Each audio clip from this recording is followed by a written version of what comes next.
Hi friends, my name is Bruce Wood. I'm here at the Woodshed Gallery in Franklin, Massachusetts with Dick Fotland. Dick is our featured artist this month, and I have him here to tell you a little bit about his paintings. But first, just as a bit of an introduction, Dick is known as an inventor, but he chooses to make rather romantic paintings, and I find that a very interesting word. It's not surprising, really. It shouldn't be surprising, because when one invents, you're taking various elements and putting together to create something new. And when I paint, I always create something new. I don't paint photographically, and I rarely pay too much attention to what's in front of me. If I'm plein air or what's in the photograph, I'll start with that, paint in a few elements, maybe get a little bit of the composition, and then I'm off on my own. I throw the photograph away, don't look at it, go back in the studio and finish it. Inventors cannot get disappointed when things fail, and they have to be able to synthesize things from different things, put them together, and just keep trying. So I find it's very similar. I got inventor and engineer mixed up. You did, yeah. I see a lot of engineers and architects. They want to break out that ruler and make everything very precise. Now, if you find a painter who's been an illustrator or an architect, and I know some, and they're technically very, very good paintings, but I couldn't paint like that ever. Well, I find it very fascinating the way that you do paint, and I'm going to let you go on about a few of these right now, and let our viewers know what your work's all about. All right, thank you, Bruce. I was out last year with a small group of plein air painters that I paint with occasionally. We went to Beavertail in Rhode Island, Beavertail State Park.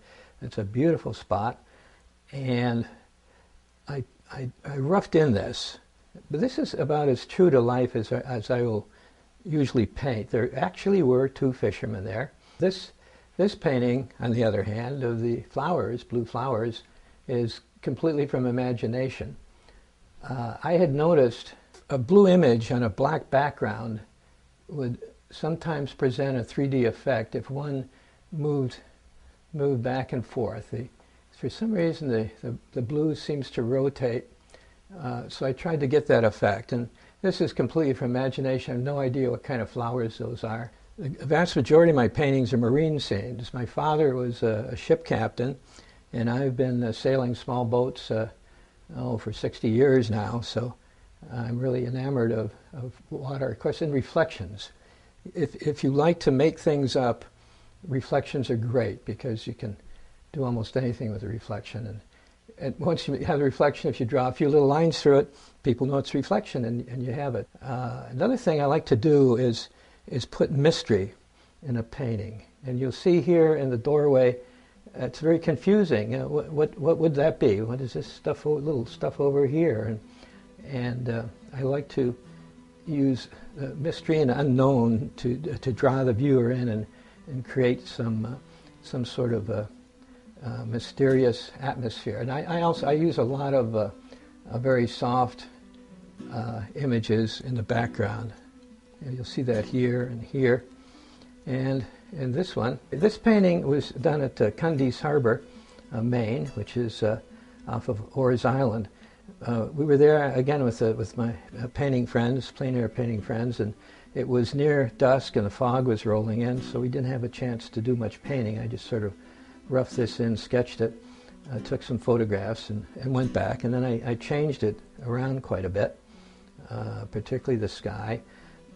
One thing that I think is very important is color harmony, and I struggle with this, and I think most painters struggle with it.